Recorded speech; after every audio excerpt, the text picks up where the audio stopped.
Well, hi everybody. Glad to have you along with me. This is Dave Blocks. I'm with Beyond Guitars, and I just finished up a project, a very long project, restoring a Gibson Mastertone banjo, and it is an Archtop banjo. And if you watched any of that and you saw the conclusion, you might have missed the final adjustment on the banjo head on that Archtop banjo. Well, that's because I didn't include it. I've made a separate video for that right here. This is it, and we're going to be adjusting the head on an Archtop banjo. Not something that's specifically talked about much, really at all. And I work on a lot of Archtop banjos, and I've developed my own method for setting up banjo heads in general, Archtop or flat top.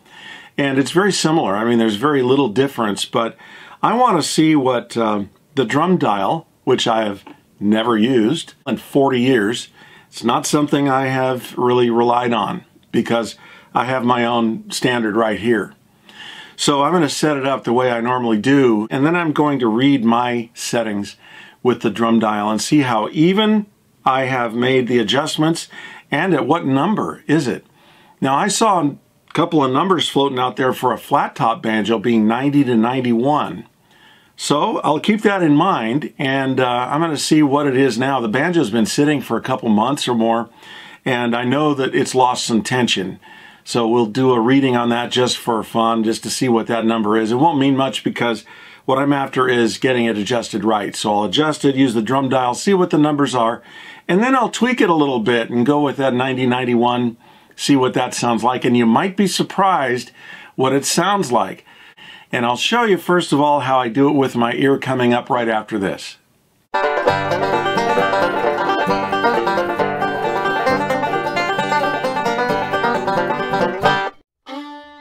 Well, after the pot is assembled, and I went over that in Mike's dad's Gibson banjo restoration video sequence, and these clips are actually from that, but now I'm just bringing the nuts down to 0 with my fingers after the head has been seated. Second step, full turn with the key. So I'm paying no attention to how it feels. They are all just getting a single 360-degree rotation. And we're starting to get a little tension on the head, so it's actually ringing a tone.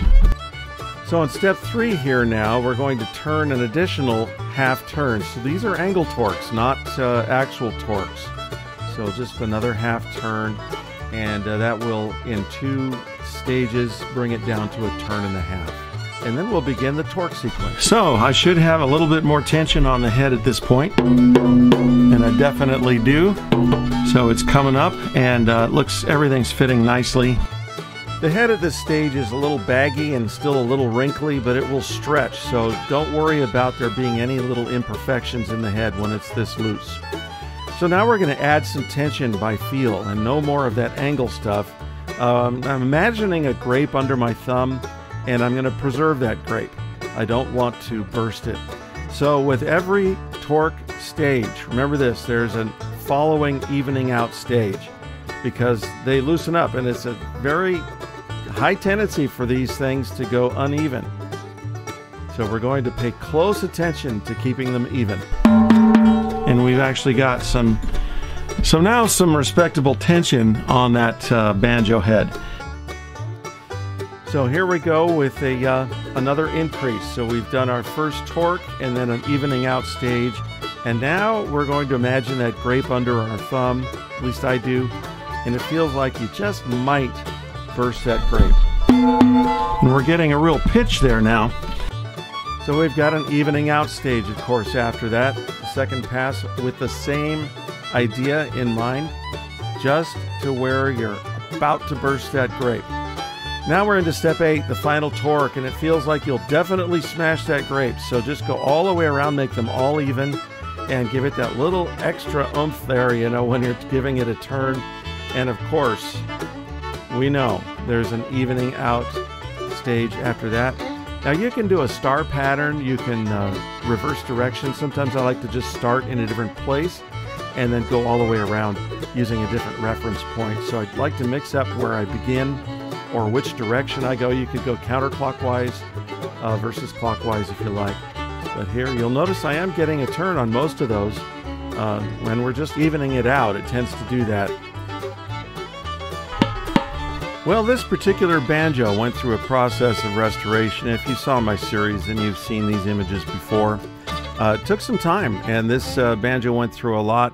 The neck had a lot of work needed on it, and so that banjo head, with it tensioned on the pot, sat for 2 to 3 months or so, which is actually a time where you expect it to, lose some tension.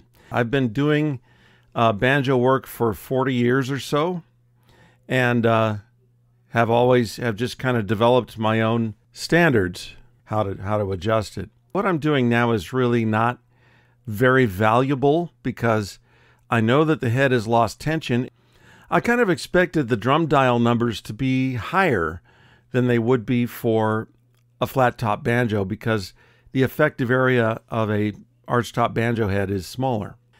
But that's only one way to look at it, and you could say that it has a naturally tighter sound because it is smaller, and they kind of do, so that's kind of the archtop sound. Consider this too. Once the banjo is put together, things change when you adjust the coordinator rods to adjust the neck angle because you're actually warping the rim a little bit. And I did make some adjustments on it. This did tend to be the action was a little low, so I made some coordinator rod adjustments.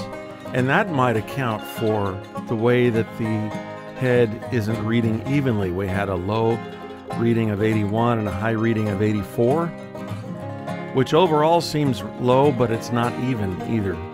But the way I really adjust them is to get them where I think it should be, and then I play it. That's when I actually refine my adjustments. And I know when it sounds too tight, and I know when it sounds too loose. There's a dramatic tone difference between different head tensions, and I'm pretty accustomed to paying attention to that. Okay, so now we are a few moments later, and I've got it to where it feels like in the range that I like. I feel like it's pretty consistent now, and that the tension is even all the way around. That's how I feel about it. So let's see what we have here. We'll do some checks on it and see what the tension reading is, and whether it feels pretty good. I think it feels pretty good, but it could use a little more. I think it's feeling just about kind of on the edge where I'm getting close, and I may give it a little more tension. Maybe listen to it. So we've got a reading of 89 here, 89 here, 89 there, 89, 90, and 89. So we're pretty darn consistent all the way around. I need to get it, close to the edge, but not on the edge. So I'm within one number in one spot. I've got 90, and it's 89 everywhere else. So I feel good about how, the consistency of my tensioning. Pretty good. So so far I'm pleased with that. I think what I'm going to do now that it's on the low end of a flat top, what I want to do is listen to the banjo, see what I think about the tone, get this bridge on. Banjo tuner.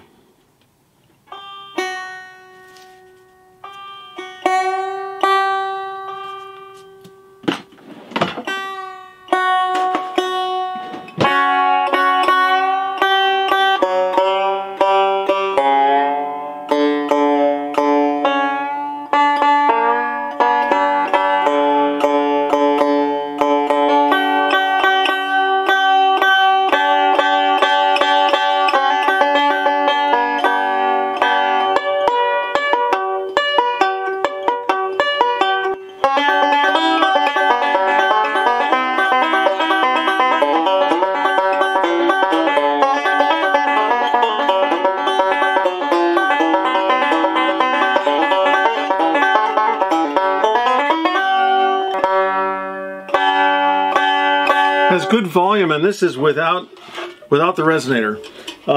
You can throw the resonator on without bolting it if you're careful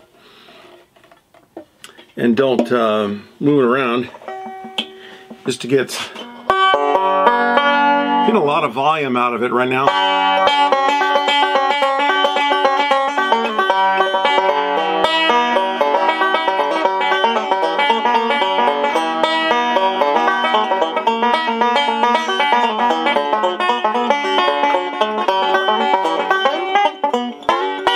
It's a little sticky yet. I'll probably put some fret ease on these.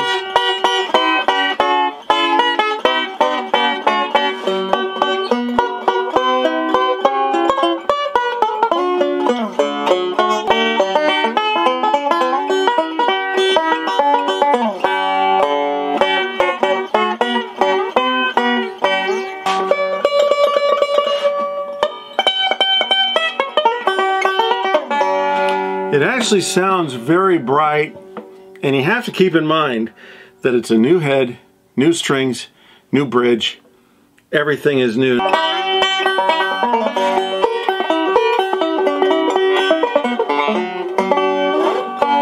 So I like the tone. It's actually very loud just where it is. So my numbers look a little low for what I've read, but for what I'm listening to, they sound pretty good. So maybe I'm wrong about it needing to be higher for an Archtop, because my ears are telling me that it's pretty nice where it is. So we'll do a little bit more adjusting on it, just for the numbers' sake, because I think it's sounding good.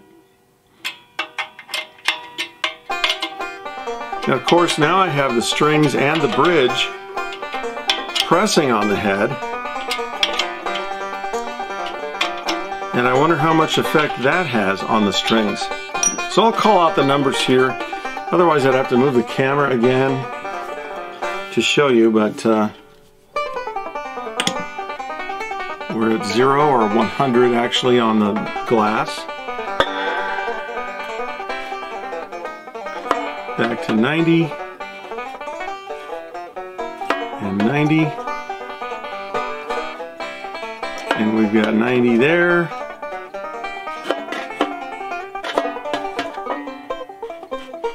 Okay, so we're 90 all the way around now, and I will give it another sample of tone and see if it's not too...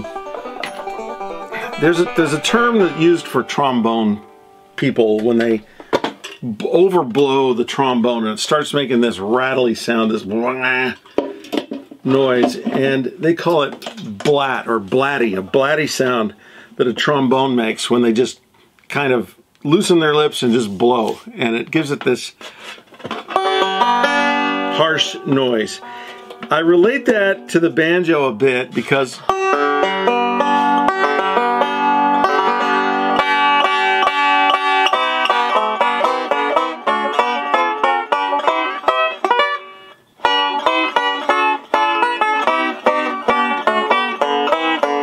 well, I stopped myself. I'm not sure why, but I didn't finish. I meant to say that I think a banjo can sound kind of blatty like that, a distorted sound if the head is too tight.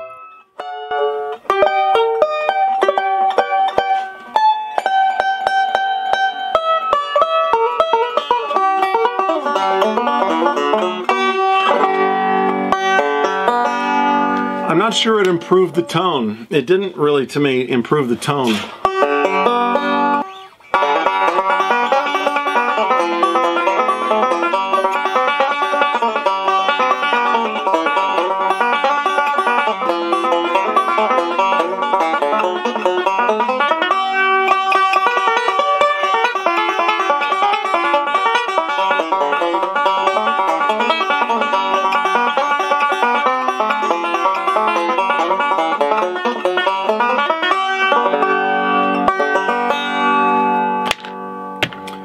Well, against convention, I guess, because the drum dial is telling me that I'm right in the zone, I don't like the tone. It just sounds not as good. It sounds good, but not as good as it did at the lower number. It just had better tone. So for having no drum dial experience in the past and having done it my way for so long, I wanted to see and quantify the numbers for my method. And not only that, I wanted to show you how I came about doing that. But You know, I have the advantage over some people, perhaps because I can play, listen to it up the neck and with different hand positions of the right hand on the strings. So I know what to expect to get, and when I had it at the tension I liked to begin with, that was the number 89 on the drum dial. And I would suggest, and I haven't proven this, but if you make coordinator rod adjustments to change the neck angle, I would suggest taking another drum dial measurement, and perhaps you might want to make some more adjustments to even it out, because the coordinator rods will warp the rim, and that might, in theory, change the tension on the banjo head to some degree. So I would do that. Check the drum dial head tension again. 89 is my number. 90 I feel is too high. Go back and listen to it. I think you'll agree. But bottom line to me, the sound is the test. Not really. What I do with the wrench is a estimation. An educated guess, but nevertheless, you're trying to predict what it'll sound like. And you're trying to make it sound a certain way.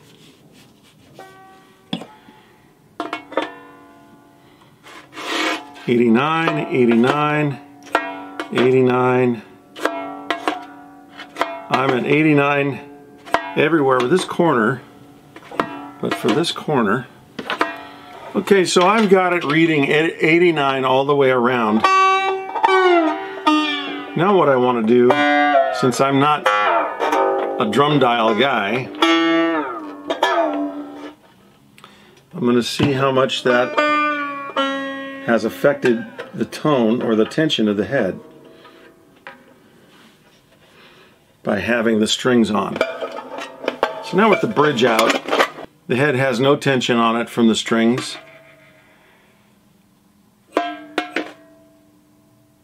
And interestingly,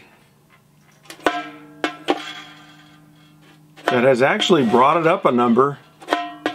That's actually brought it up a number everywhere. That's pretty interesting. So I've got 90 everywhere now, not 89. So that it is what it is. Feels on the tight side to me, so I'm happy with how it feels.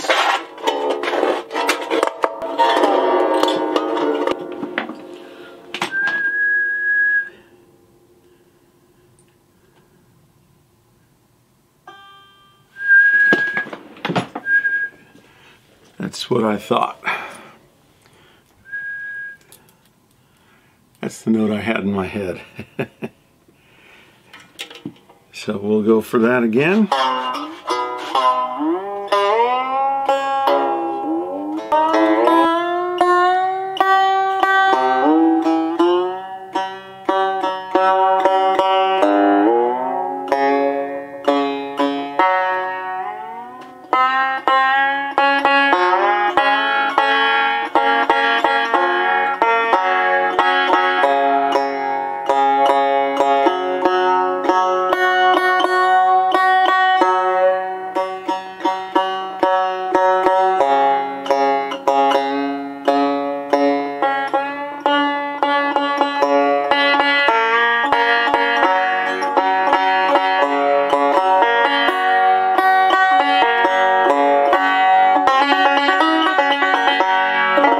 I like it better already. Let's throw the resonator on, see how it sounds, because it's just sounding nicer, a mellower tone. Not quieter, actually louder.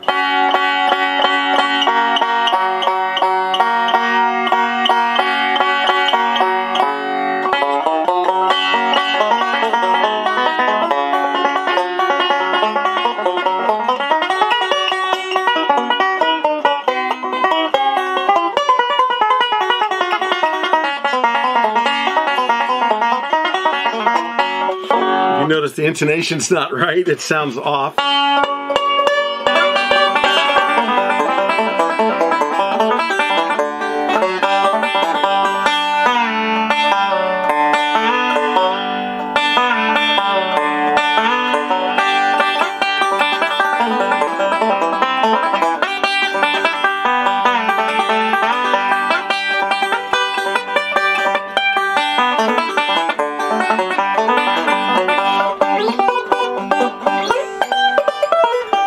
that's it, and it ended up with a little bit of a gray area because I adjusted the head up to my preference, which was 89 without a bridge and without the strings on, so no pressure on the head. Then I set up the strings and played it and liked that sound.